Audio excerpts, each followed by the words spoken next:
প্ৰথমতে আপোনালোক সকলোকে নমস্কাৰ জনাইছোঁ। আজি মই আপোনালোকৰ আগলৈ মেক্ৰণি এটা ৰেচিপি লৈ আহিছোঁ। আশা কৰোঁ আজিৰ মোৰ এই ভিডিঅ'টো আপোনালোকে চাই ভাল পাব। আৰু যদি ভাল পায় তেনেহ'লে লাইক এটা কৰিব, কমেণ্ট কৰি জনাব কেনেকুৱা হৈছে, আৰু লগতে মোৰ চেনেলটো ছাবস্ক্ৰাইব কৰিবলৈ নাপাহৰিব। তেতিয়ালৈ আহকচোন মেক্ৰণি ৰেচিপিটো বনাবলৈ আৰম্ভ কৰোঁ। মেক্ৰণি বনাবৰ কাৰণে মই ইয়াত গৰম পানী লৈছোঁ, আৰু এই গৰম পানীত মই আধা চামুচ নিমখ দি দিছোঁ, আৰু এয়া মই 1 চামুচৰ জোখত তেল দিছোঁ। মই এই বাতিটোৱে এবাতি মেক্ৰণি লৈছিলোঁ। এতিয়া এইখিনি ইয়াত মই বইল হ'বলৈ দিম। অতি কমেও 10 মিনিট সময় মই এই মেক্ৰণিখিনি ভালদৰে বইল হ'বলৈ দিম। 10 মিনিট হৈ গৈছে। এতিয়া মই মেক্ৰণিখিনি পানীৰ পৰা টুকি ল'ম। মেক্ৰণিখিনি বইল কৰি লোৱাৰ পিছত এতিয়া মই এখন কেৰাহী লৈছোঁ, আৰু ইয়াত মই 2 চামুচ তেল দি দিছোঁ।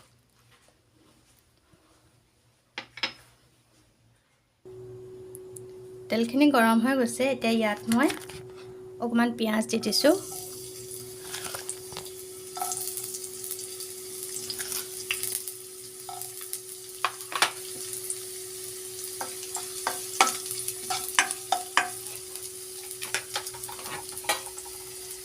অকণমান মই আদা মিহিকৈ পিহি লৈছিলোঁ, এয়া দিছোঁ। এয়া মই অলপ বিলাহী লৈছিলোঁ, বিলাহী দিছোঁ। আৰু এয়া মই গাজৰ লৈছিলোঁ, গাজৰ দিছোঁ। গাজৰখিনি মই মিহিকৈ কুটি লৈছিলোঁ, আৰু এতিয়া মই এইখিনি খুব ভালদৰে লৰাই লৈছোঁ।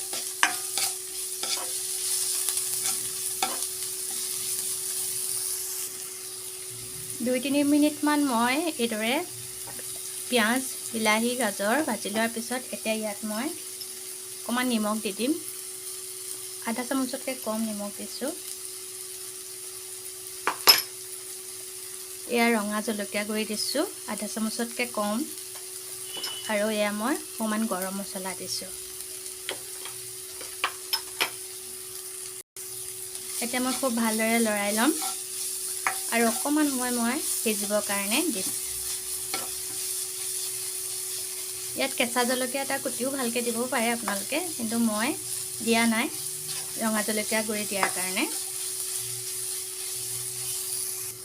বিলাহীখিনি প্ৰায় গলি গৈছে। এতিয়া ইয়াত মই মেক্ৰণিখিনি দি দিম, আৰু খুব ভালদৰে মই লৰাই ল'ম।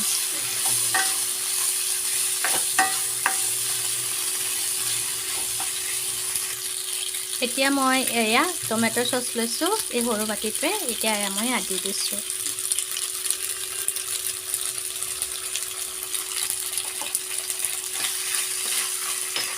আৰু খুব ভালদৰে মই মিক্স কৰি লওঁ।